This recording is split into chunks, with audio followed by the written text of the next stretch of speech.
Hi internet people. So, for this Fangirl Freakouts, I'm suggesting some Valentine's Day watches. Some of which are going to seem normal, and then some which will probably seem a little odd. So, on the romantic spectrum of Valentine's Day, I'm gonna suggest some of my favorite things. So, Imagine Me and You, definitely on the list of things you should check out if you haven't seen Imagine Me and You. There are two women who fall in love at first sight. It's great. There's a flower shop, there's a wedding. It's fabulous. There's yelling. You just need to watch it if you haven't. If you have watched it, you'll totally want to watch it again near Valentine's Day. Do it. Do that thing. Okay. I also have two Netflix original series aspects that I'm going to talk about. So the first is that I think you should definitely check out the series Lovesick. I've talked about Lovesick on here before. It's a goofy British comedy. So in it, Dylan in the first season finds out that he has chlamydia, and then he has to go through his list of former partners to determine, like, he needs to tell them that he has chlamydia so they can get tested. And so he's going through the list alphabetically, which is hilarious. So the show changes a little bit season to season. So the first two seasons are a lot more flashback, and then the third season, which just came out on like the 1st of January, it focuses more on what's going on now, and then there are like smaller flashbacks, but not as many. It's a really funny show. It also gets very sentimental. Like, it's just a good mix of comedy and romance, and just, it's so much fun. I love this show. The other two things I'm actually suggesting are episodes of Black Mirror, but from different seasons. So the first one you should definitely check out is San Junipero, because duh, San Junipero is amazing, and it's in season 3.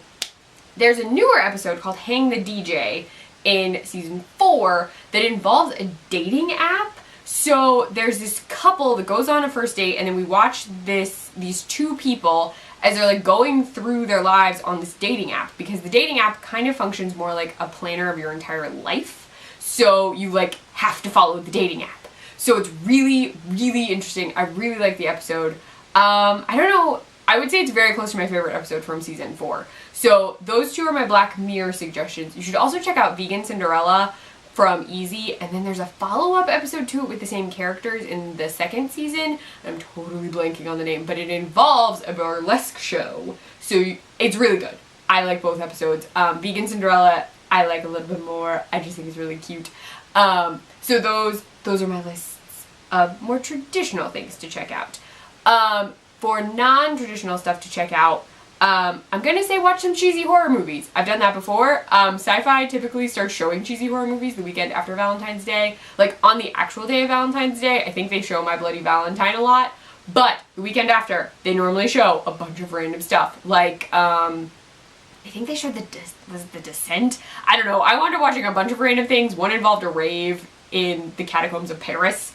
So just find cheesy horror movies, or if you're not into horror, not like straight up horror, maybe try like Hansel and Gretel Witch Hunters, Van Helsing, anything that's sort of campy a bit, or try the later Hellraiser movies. Those are also high on my list. Not the first one and the second one, pretty good. After that, they get interestingly random, especially like there's one with Henry Cavill in it. You should watch that one. I'm not saying it's good, but it's funny. So those are some fun, random February watches for you, since some people want romantic stuff near Valentine's Day, some people are very no romance. So I'm giving you some options.